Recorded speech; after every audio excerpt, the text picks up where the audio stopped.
ఢిల్లీ జంతర్ మంతర్ దగ్గర సిజేపీ ప్రొటెస్ట్ ఏదైతే ఉందో అది నిజంగా జెన్యున్ గా నీట్ విద్యార్థుల కోసం చేస్తున్నారా లేదా anti BJP, anti Hindu, anti nation గా చేస్తున్నారా? మనం కొన్ని విషయాల గురించి మాట్లాడుకుంటే ఎగ్జాక్ట్లీ నీట్ పేపర్ అయితే లీక్ అయింది. దానికి కారకులైన వారు ఎవరైతే ఉన్నారో వాళ్ళు అరెస్ట్ అయ్యారు, రీ ఎగ్జామ్ పెట్టారు, స్టూడెంట్స్ ఎగ్జామ్ బాగా రాశారు, వాళ్ళకు సీట్లు కూడా కేటాయింపబడ్డది. ఇంకా సీట్లు రాని వాళ్ళు మళ్ళీ లాంగ్ టర్మ్ ప్రిపరేషన్కి వెళ్తున్నారు. వాళ్ళ పేరెంట్స్ కూడా వారి పనుల్లో నిమగ్నమై ఉన్నారు. మరి ఇప్పుడు ప్రొటెక్ట్ చేసేది ఎవరు? డెఫినెట్ గా వాళ్ళు బీజేపీ వ్యతిరేకులే. వాళ్ళను ఆడిస్తున్నది ఎవరు? డెఫినెట్ గా కమ్యూనిస్ట్ అండ్ కేజ్రీవాల్. ఎందుకంటే అక్కడ ప్రొటెస్ట్ అనే పేరుతోటి ఒక 5%, 10% విద్యార్థులు కూడా లేరు. అందరూ కూడా ఏదో విధంగా బీజేపీని వ్యతిరేకించాలి, పార్లమెంటును ముట్టడించాలి, ఆడ ఒక ఆందోళన వాతావరణాన్ని నెలకొల్పారు. అయితే దీన్ని ఉద్దేశించి పోలీసులు వాళ్ళపైన లాఠీ చార్జ్ చేశారు. చాలా మంది ఎవరైతే యాంటీ బీజేపీ ఉన్నారో కొంతమంది క్రైస్తవ ముసుగులో ఉండి హిందువులను తిట్టేవాళ్ళు లేదా ఫేక్ అంబేద్కరిస్టులు వీటిని మాత్రమే ప్రొజెక్ట్ చేస్తున్నారు. కానీ అంతకుముందుకు ఏం జరిగిందంటే ఈ సిజేపీ ముసుగులో ఉండే కొంతమంది ఆకతాయిలు ఏం చేశారంటే అక్కడ ఉన్న పోలీసులపై కూడా వాళ్ళు రాళ్లు విసరడం జరిగింది. దాంతో ఆగ్రహించిన పోలీసులు ఏం చేశారంటే వాళ్ళపైన దాడి దిగడం జరిగింది, లాఠీ చార్జ్ చేశారు.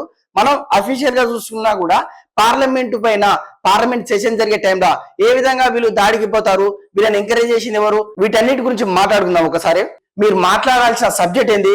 నీట్ పరీక్ష ఎందుకు లీక్ చేశారు, నీట్ పేపర్ ఎందుకు లీక్ చేశారు, ధర్మేంద్ర ప్రధాన్ ఎవరైతే మంత్రి ఉన్నాడో ఆయన రిజైన్ చేయాలి. కానీ మీరు అక్కడ ఇచ్చే స్లోగన్ ఏంది? భారత్ మాతకి మొగుడెవరు? అసలు భారత్ మాత సబ్జెక్టు నీట్ పేపర్ ప్రొటెస్ట్ దగ్గర ఎందుకు వచ్చింది అని నా సూటి ప్రశ్న. ఇక అరుంధతి రాయ్కి ఈ నీట్ ప్రొటెస్ట్ కి ఏం సంబంధం? సరే వచ్చింది అనుకుందాం. ఆమె ఏం చేస్తుంది? అసలు కాశ్మీరు ఇండియాదే కాదంటుంది. మరి ఆమె పాకిస్తాన్ ఆమెనా, ఇండియా ఆమెనా? ఇప్పుడు కాశ్మీర్ సబ్జెక్టు అక్కడ ఎందుకు వచ్చింది? ఒక్కరైనా నీట్ ఎగ్జామ్ గురించి కానీ నీట్ స్టూడెంట్స్ గురించి కానీ మాట్లాడతారేమో. కొంతమంది చనిపోవడం జరిగింది. డెఫినెట్ గా లీకేజ్ అనేది పెద్ద తప్పే. దానివల్ల కొంతమంది విద్యార్థులు చనిపోవడం జరిగింది. వాళ్ళ గురించి మాట్లాడతారేమో చూస్తే కాశ్మీర్ మనది కాదు, భారతమాతకు మొగుడెవరు, ఇలాంటి స్లోగన్స్ అక్కడ వస్తే మరి నీట్ పేపర్ గురించి వీళ్ళు ప్రొటెక్ట్ చేస్తున్నట్ట లేదా దేశ వ్యతిరేక శక్తులా? మీరేమనుకుంటున్నారో కామెంట్ చేయండి. కోలం గోన్సల్వెన్ ఇతను తెలుసుగా అజ్మల్ కసబ్ మిర్సీ పిటిషన్ మీద సంతకం పెట్టిన విధవ. వీడికి అక్కడేం పని? యాకూబ్ మీనా అనే విధవ కోసం సుప్రీంకోర్టు వరకు పరిగెత్తిన ప్రశాంత్ గారికి అక్కడ ఏం పని? నీట్ స్టూడెంట్స్ కు మత బోధన చేస్తున్న నందిత నారాయణ్ అక్కడ మత బోధనతో ఏం పని వచ్చింది? కునాల్ కమ్రా తెలుసే కదా, రాముడు సీత మీద జోక్ చేస్తుండే. క్లియర్ ఇక్కడ యాంటీ హిందూ నడుస్తుంది, సిజేపీ ప్రొటెస్ట్ లేదు అనేది క్లియర్ గా అర్థమవుతుంది.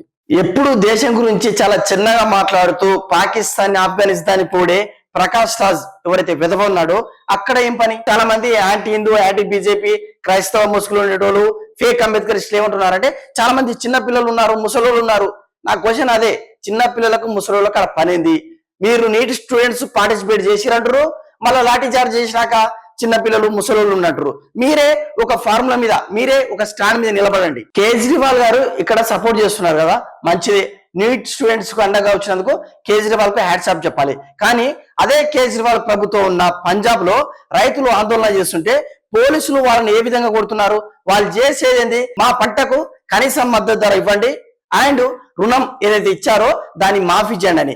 దానికి పంజాబ్ రైతుల మీద పోలీసులు జులుం విలుస్తుంటే ఈయన పోయి జంతర్ మంతర్ దగ్గర వాళ్ళకు సపోర్ట్ చేస్తుండు. అదే విధంగా కాంగ్రెస్ వాళ్ళు కూడా తెగ ఫీల్ అయిపోతున్నారు కదా, కేరళ మీ ప్రభుత్వం ఉంది కదా, అక్కడ ఫీజులు భారీగా ఉన్నాయని స్టూడెంట్స్ ప్రొటెక్ట్ చేస్తుంటే మహిళలు, అమ్మాయిలను చూడకుండా కూడా ఆ స్టూడెంట్స్ పట్ల కేరళ పోలీసులు ఏ విధంగా చేస్తున్నారో ఒక్కసారి ఈ వీడియోలో చూడండి. మళ్ళీ మీరు మాత్రం జంతర్ మంతర్ దగ్గర సిజేపీ వాళ్ళకు మాత్రం మద్దతు ఇస్తున్నారు. వీటన్నిటికీ కర్త కర్మ క్రియ అయిన అభిజిత్ జిప్కే మీద ఒక్క లాఠీ చార్జ్ కూడా జరగలేదు. అదే విధంగా విజేత దహియా మీద కూడా ఒక్క లాఠీ దెబ్బ పడలే. అదే విధంగా సోలంగ్ వాంగ్చుక్ మీద కూడా ఒక్క లాఠీ దెబ్బ పడలే. మరి వీళ్ళంతా ఎక్కడ పోయిర్రు? సరే ఆయన నిన్న మొన్న నిరాహార దీక్ష చేసింది కాబట్టి ఆయన హాస్పిటల్ ఉన్నాడు. ఈ అభిజిత్ జిప్కే అనే విధవ ఎవడైతే ఉన్నాడో వాడెక్కడ తప్పించుకున్నాడు? విజేత దయ్యాగాడు వాడెక్కడ తప్పించుకున్నాడు? ఎవరైతే యువకుల్ని రెచ్చగొట్టారో వాళ్ళు పాపం అమాయకులు అక్కడ వచ్చి పోలీసులతో దెబ్బతింటుంటే ఒకడు మెట్రో స్టేషన్ లా, ఒకడు ఎయిర్పోర్ట్ లో ఉన్నాడు. ఇదేనారా మీ దీక్ష, దొంగ దీక్ష? సో ఫైనల్ గా చెప్పండి, ఈ సిజేపీ ప్రొటెస్ట్ ఏదైతే ఉందో జంతర్ మంతర్ దగ్గర జరిగింది, ఇది నిజంగా నీట్ స్టూడెంట్స్ కు మద్దతుగానా లేదా కేవలం మోదీ గారికి వ్యతిరేకంగానా? మోదీ గారికి వ్యతిరేకంగా అయినా కూడా పర్వాలేదు, లేదా హిందువులకు వ్యతిరేకంగానా అయినా కూడా పర్వాలేదు, కానీ దేశానికి వ్యతిరేకంగానా? ఒక్కసారి మిమ్మల్ని మీరు ఆత్మ విమర్శ చేసుకోండి.